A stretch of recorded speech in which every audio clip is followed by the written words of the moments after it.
காவிரி நடுவர் மன்ற தீர்ப்பின்படி கர்நாடகாவிலிருந்து தமிழகத்திற்கு காவிரி நீரை பெற்றுத்தர மத்திய அரசு நடவடிக்கை எடுக்க வேண்டும் என்று காவிரி பாசன விவசாயிகள் சங்கம் வலியுறுத்தியுள்ளது.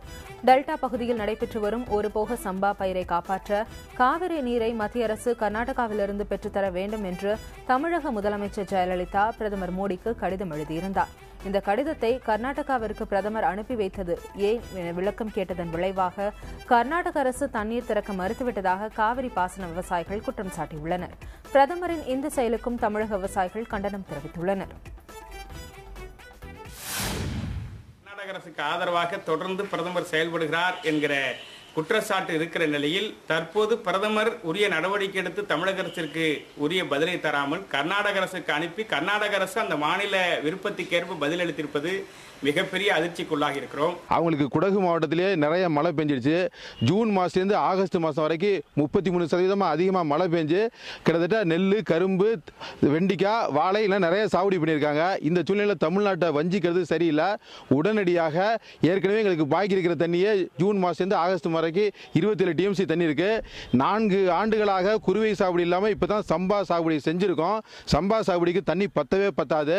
உடனடியாக சம்பா சாகுபடிக்கு இந்த பழைய 27 TMC தண்ணியோட சேர்த்து எங்களுக்கு தண்ணியை கூடுதலாக பெற்றுத்தரணும். காவிரியில் தண்ணீர் இல்லாமல் மேட்டூரிலும் தண்ணீர் இல்லாத இச்சூழலில் கர்நாடக அரசு தமிழகத்திற்கு தண்ணீர் தர முடியாது என்று கைவிரித்திருப்பது இந்த வருடமும் விவசாயத்தை பாதுகாப்பாக நினைத்துக் கொண்டிருந்த விவசாயிகளுக்கு மிகப்பெரிய ஒரு பேரிடியாக ஆயிருக்கிறது.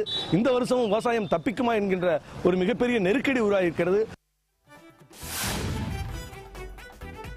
நாகை மாவட்டம் மயிலாடுதுறையில் உள்ள ONGC நிறுவனத்தின் 2 எண்ணெய் கிணறுகளை மூட வலியுறுத்தி சார் ஆட்சியர் அலுவலகத்தை முற்றுகையிட்ட 300க்கும் மேற்பட்டவர்கள் கைது செய்யப்பட்டனர். மீத்தேன் திட்ட எதிர்ப்பு கூட்டமைப்பு சார்பில் நடத்தப்பட்ட இந்த முற்றுகையில் அந்த பகுதி மக்களும் பங்கேற்றனர். எண்ணெய் கிணறுகளை மூடும் வரை போராட்டம் நடைபெறும் எனவும் அறிவிக்கப்பட்டுள்ளது.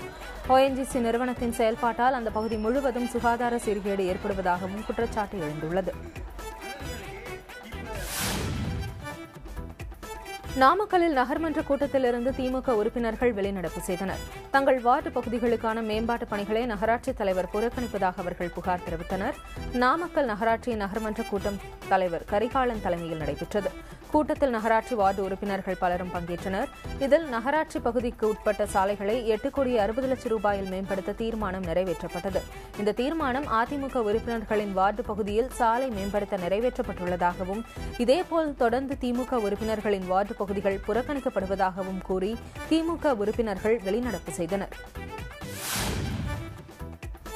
விழுப்புரம் மாவட்டம் விக்கிரவாண்டியில் அமெரிக்க அரசை கண்டித்து தமிழர் விடியல் கட்சியினர் தனியார் உணவு விடுதி முன்பு ஆர்ப்பாட்டத்தில் ஈடுபட முயன்றனர். அவர்களை காவல்துறையினர் தடுத்து நிறுத்தி கைது செய்தனர். இனப்படுகொலை தொடர்பாக விசாரணை நடத்தும் பொறுப்பை இலங்கையிடமே ஒப்படைக்கப் போவதாக அமெரிக்கா அறிவித்துள்ளதற்கு கண்டனம் தெரிவித்து போராட்டம் நடத்த முயற்சி நடைபெற்றது.